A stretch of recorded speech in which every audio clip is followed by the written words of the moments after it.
দিনাজপুরে ধানের দাম কমেছে, এতে ন্যায্য মূল্য থেকে বঞ্চিত হবার দাবি কৃষকের। বিস্তারিত জানাতে সহকর্মী গোলাম নবী দুলাল রয়েছেন গোপালগঞ্জ ধানের হাটে। এই মুহূর্তে আমি গোপালগঞ্জ ধানের হাটে রয়েছি, যেখানে সকাল থেকে কিন্তু কৃষকরা তাদের ধান বেচাকেনা এখানে করেন। তো আজকের হাটে কৃষকদের কিন্তু হতাশার চিহ্নই ফুটে উঠেছে। বিশেষ করে চিকন ধানের দাম তারা পেলে কিন্তু মোটা ধানের যে দাম সেটা কিন্তু পাচ্ছে না। আজকে হাটে যেটা আমরা দেখেছি যে 28 যে ধানটি সেটি প্রতি মণ 1200 টাকা থেকে 1100 টাকা বিক্রি হয়।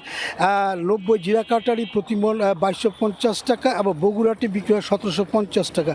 তবে জিরা কাটারি যে ধান সেটা কিন্তু অনেক বেশি দামে তারা বিক্রি করছেন, প্রতি মণ 4000 টাকা করে।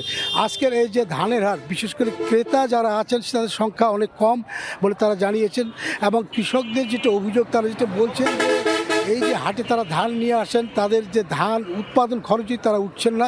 বিশেষ করে একটা যোগ সাজস তারা বলছেন, যারা ক্রেতা তারা কিন্তু নিজেদের মধ্যে সমন্বয় করে আপনার মিলার এবং বড় বড় ধান ব্যবসায়ী তারা ধান কিনেন, তারা কিন্তু একটা কম দামি তারা কিনছেন। এবং তাদের যেটা অভিযোগ কৃষকদের, তারা বলছেন যে বড় বড় মিলার এবং ধান ব্যবসায়ীদের কাছে অনেক বেশি ধান মজুত রয়েছে।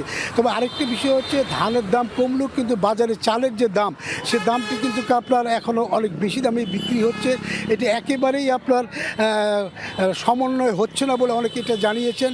এবং দিনাজপুরে ধান এবং চালের যে এটা আপনার বাজার, সেটাতে কিন্তু অনেক পার্থক্য আমরা লক্ষ্য করি।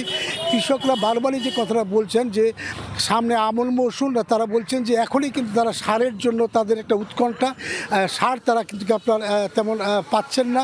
আবার তারা যেটা বলছেন, যদিও পান তাদের বেশি দামে তাদের এটাকে সার কিনতে হয়। এবং আজকের যে গোপালগঞ্জের যে হাট, এই হাটের যে কেনাবেচা, এই কেনাবেচার কিন্তু আমার কাছ থেকে সর্বশেষ এই ছিল। দিনাজপুরের গোপালগঞ্জ ধানের হাট থেকে যুক্ত হয়েছিলেন সহকর্মী গোলাম নবী দুলাল।